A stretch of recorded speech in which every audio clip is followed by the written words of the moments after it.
Hey guys, what's going on? It's King Clutch here, and today guys, we're back in the NBA 2K20. I hope you guys are having a good day. I'm going to be showing you guys today how you can build Russell Westbrook here in NBA 2K20. Now guys, I'm going to get right into this video. So you guys are going to want to make this build a point guard for this build. Obviously Russell Westbrook is a point guard, guys, so you're going to make this build a point guard. Now you're probably wondering, for the skill breakdown, which breakdown you'd pick. Now guys, for me, it's apparent. I already know, because this was the build I made and I have been playing with all year long. It has been the build that honestly has been the most overpowered build in the game this year.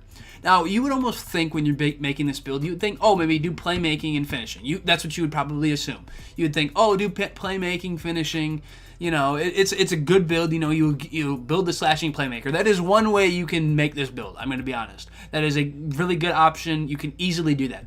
But in my opinion, I feel like the best way to build this thing is do a playmaking and defending pie chart. Because this way, you'll still get contact dunks. You'll be able to dribble, you can defend. Obviously, shooting's your weakest category, but this way you're able to defend. You get Hall of Fame defensive badges, you get Hall of Fame playmaking badges, and your gold finishing badges are good enough where you're able to finish very, very consistently at the rim, guys. So we're going to go with the defending and the playmaking pie chart for this build. And this is more opinion, and it's the same too I usually pick for every single guard build I make. It is the primarily speed pie chart or the speed and the vertical pie chart. Now, to me, with this build especially of one speed and 3XL, it's usually the same, but for this one, it's different for some reason. But your vertical, there's a difference of 12. So for me, that one difference in speed makes absolutely no difference. For this build, I think you need to go with the vertical and the speed because you have a 95 vertical, which is great for this build. So and that's if you leave it at the base height. I would go with agility in the vertical pie chart for your physical profile for this build. When it comes to the attributes on this build, what I would do is you're going to max out pretty much everything you would on any other type of build. Now what you could do, any type of point guard type build, is what you can do with these badges is take them down a little bit. Like I'll take this close shot down to an 83, so we're still getting 11 finishing. I'm going to go ahead and max out all of my shooting stats here. And I'm actually going to take post fade down to a 70, so we get 10 there. I'm also going to max out my pass accuracy, my ball handle. Now guys, honestly, this is what I would do. Is the reason I took down this post moves is you could leave the post moves up. That'll give you 23 playmaking badges, but to me, you better off maxing out your defensive rebound and then getting yourself 20 defensive badges. This way you have 61 badges, which is like, I think the highest you can possibly get is 65. Like obviously shooting's your weakest category. You do not want to tank that at all. These other 2 points you can really throw anywhere. That's probably where you're going to want to leave it. And actually I put my steal up to an 87. I'd rather have the steal max than the defensive rebound. Just for that, I feel like that you're going to use more, but again, your steal rating in 2K, I really don't know how much of it makes a difference. And this is the build I play with all the time, guys. In this build, I get so many rebounds with this build, and I think a lot of it is because the vertical is so high, you're able to just jump over people extremely easily. Alright guys, so this is what I would do for the attributes for this build. You're going to have 11 finishing badges, 10 shooting, 20 playmaking, and 20 defensive badges. Now for the body style, I'm going to go with built. I think that is kind of what defines Russ. Now you could go defined. Defined is also a good option. I'll just go with that. But really, I don't think it matters too much for guard builds, and really you could make this solid or anything really. It doesn't really matter. Now guys, I know Westbrook is 6'3". You could make this build 6'3", but since you're running this as a guard build, and it would probably be the main guard. You could have this run this build with the 2 as well. I say making it 6'5" is the better option because most guards in this game are 6'5". So this way you're the same height as them. You'll be able to play great defense on them. You can clamp them easily. You have 20 defensive badges. Your speed goes down a little bit, but I feel like for being a 6'5" guard, that's usually the height everyone else is. So I just say go with 6'5" for your height. I feel like overall that is the best option for this. Now guys, Westbrook is 200 pounds even. That is what his weight is listed at. I'm not going to make this build 200 pounds.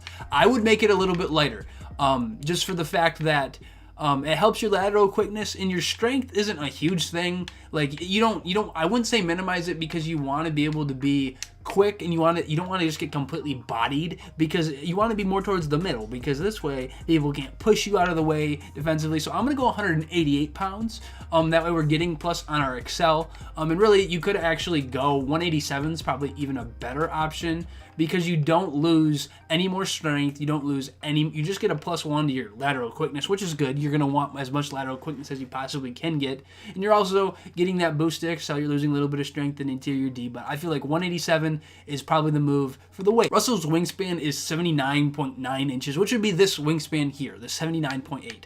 Now, you don't want to minimize this. You could minimize it if you'd like, but I wouldn't do that. The three-point rating is pretty low, and so is your mid-range shot. You want to be able to keep those as high as possible, so that's why I wouldn't max it. You could max it and have a great defensive build, but you're going to take a hit on your ball handle, and you don't want to do that. So with a build that's playmaking and defending, I always love to keep it more towards the middle.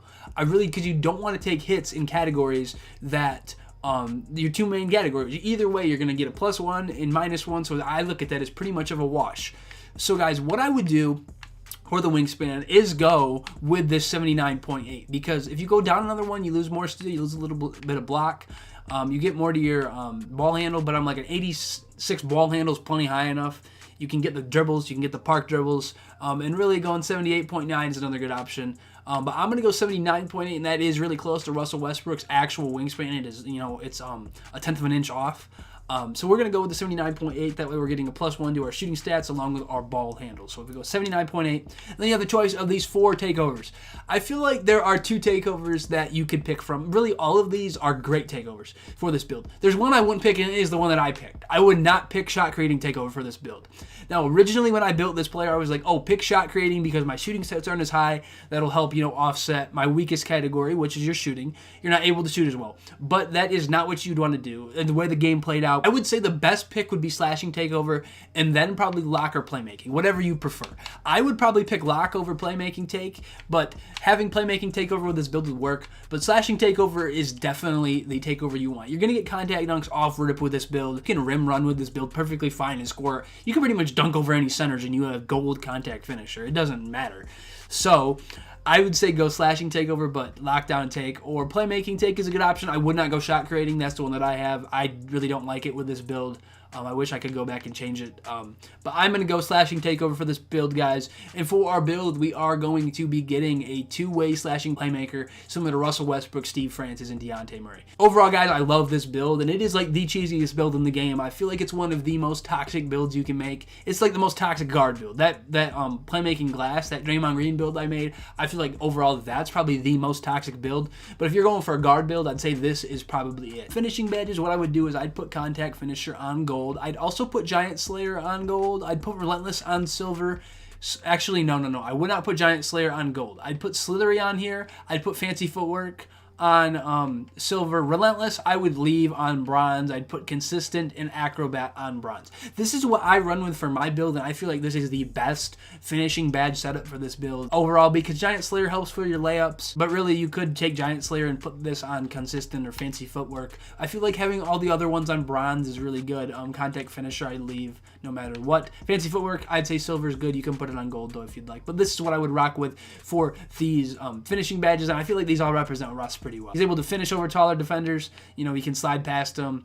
He also can do some fancy layups and obviously dunk over them as well. For the shooting badges here, I'm going to put Quick Draw on silver. Again, this is my opinion. I wish you could just change your jump shot speed and the jump shot creator, but you can't in 2K, which is kind of annoying.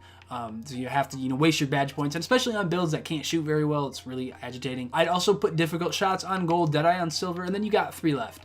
I'd put range extender on here. Now depending on how you're playing with this build, it was really, if you're running this at the 2, I would say use catch and shoot. I'd use catch and shoot honestly regardless, if it's at the 1 or the 2. Either way it would work, but corner would also be something you could use. Range extender you'd like. I use difficult shots just because with this build I shoot a lot of runners. I shoot more runners than I do threes. That's just what I do with this build. Generally, obviously, I'll shoot from the corner. You usually make them. If you know your jump shot, you're fine. But I feel like I shoot more runners, more 3 or more 2s with this build. More fadeaway 2s and things like that. So I like difficult shots on gold, but you could leave it on silver, and really you could throw on Hot Zone Hunter or Green Machine then, or even put range extender up to gold if you'd like to do that instead. But I'm going to leave difficult shots on gold. I feel like that is closer to Rust than it would be range extender. And also I would put Hot Zone Hunter on this build. But this is probably what I would do for these shooting badges for this build, guys. I feel like overall, because Rust shoots more 2s, he's obviously not the best shooter in general. Now for the playmaking badges, I'm going to put Floor General on the Hall of Fame just because I personally, that's what I play with this build. And I feel like Russ would have Floor General, but if you're running this with 2 guards, you probably won't need Floor General because somebody else should have it. But overall, I would use floor general for this build. I'd also put handles for days on gold, quick first step on gold, and then I would leave space creator on gold, but also handles for days and quick first step are going to be Hall of Fame badges. Then you got 5 left. I'd put stop and go, tight handles, unpluckable all on bronze, and then I would also put dimer and downhill on bronze. This is what I run with this build.